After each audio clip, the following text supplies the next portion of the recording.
Slowly exhaling, I read the text. Hi, baby. What are you doing tonight? I want to see you.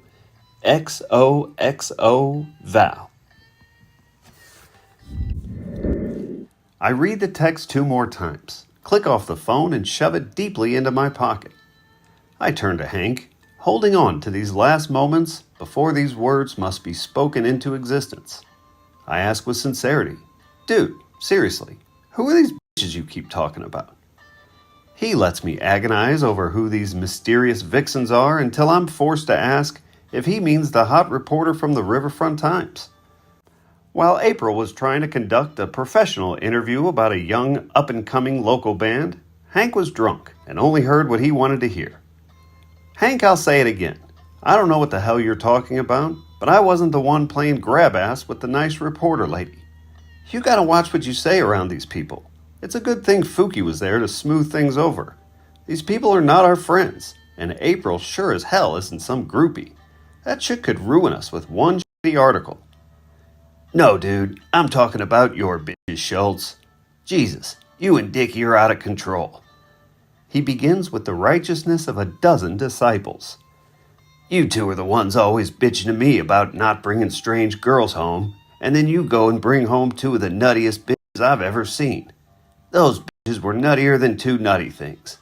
And after all the fucking sermons I had to listen to about how much dope and band gear we have at the crib, Jesus Christ, Schultz, those bros could be fucking feds.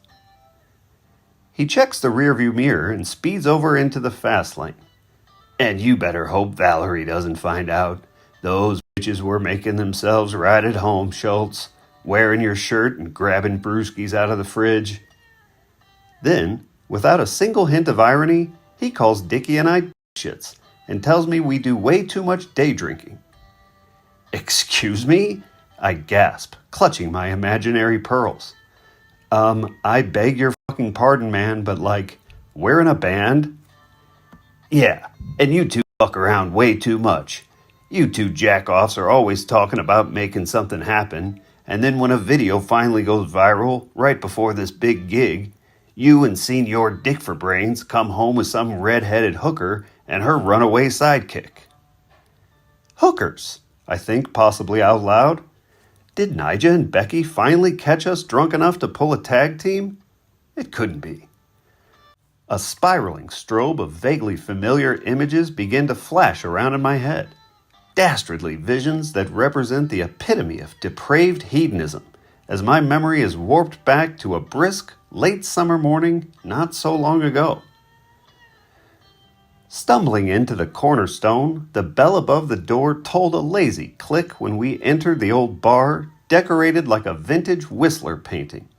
I was squinting at an antique grandfather clock chiming 10 a.m. when a light flashed and 2 barmaids entered the picture. I could almost zoom in enough to make out a faceless silhouette of a girl with fiery red hair and a prescription for madness, slithering her way from my peripheral vision all the way up to the foreground. A white tank top struggled to conceal a Wicked Witch of the West tattoo on her left bicep, flying directly into a black spiderweb crawling along her pale neck. The faceless ginger licked her ruby red lips, flipped her passion-colored hair aside, and set down a bottle of Jose Cuervo Gold next to 2 empty glasses. Dripping with the indifference of 1,000 house cats, she spun the cap off with her thumb and took a pull off the raw bottle that caused even Dicky's liver to cringe.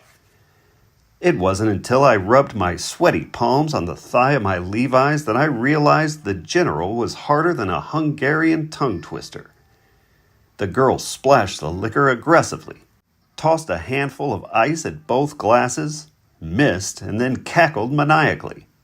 That was when a brunette with curly pigtails and pouty lips moved into focus, carrying strategically aimed stares.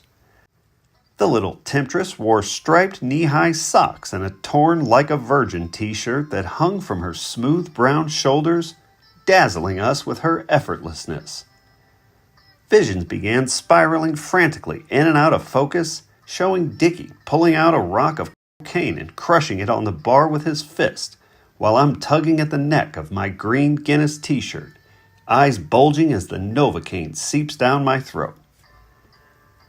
When Strawberry Shortcake's hair starts to blow back, ruthless features emerge as the low resolution comes into focus. Her steamy kryptonite-colored eyes are burning a superhuman hole right through me as the opening riff to What's the Story Morning Glory comes on the jukebox. Crunching the ice from my empty glass, the redhead starts to pour, touching the tip of her tongue to the front of her teeth seductively. I try to offer a smile until a wave of terror washes over me when her tongue splits at the end and she hisses at me and starts flipping it around like some naughty serpent. By the time When Doves Cry starts, the saloon is filled with a purple electricity. Ginger takes the sunglasses from off my face, slips them on, and calls me a cunt. The precocious brunette leans into the bar and, using a purple pin with a pink fuzzy ball on the end, casually draws a heart on the back of her hand. She pours Dicky a tall glass of Jack Daniels and, forcing a shy giggle, steals his sunglasses when words begin to form.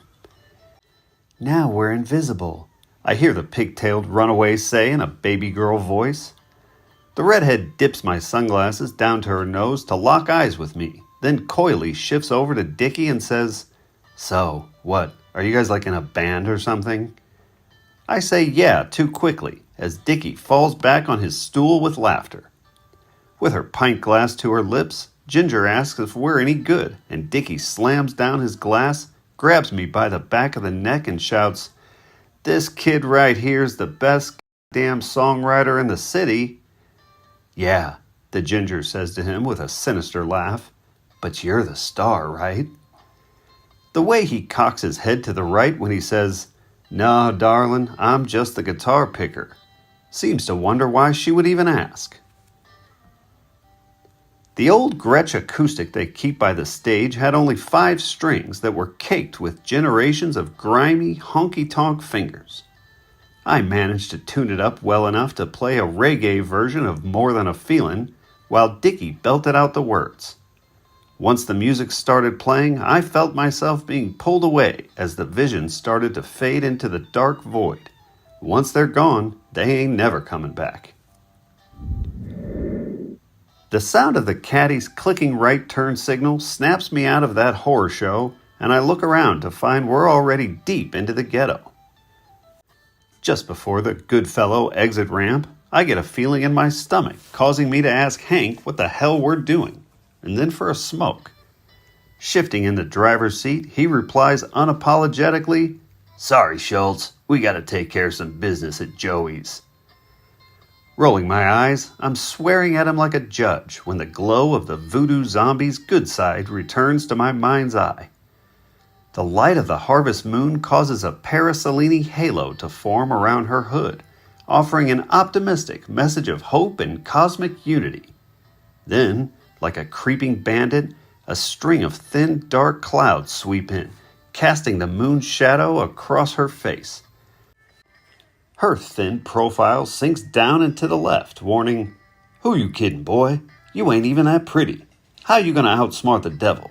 That dragon gonna eat your ass alive."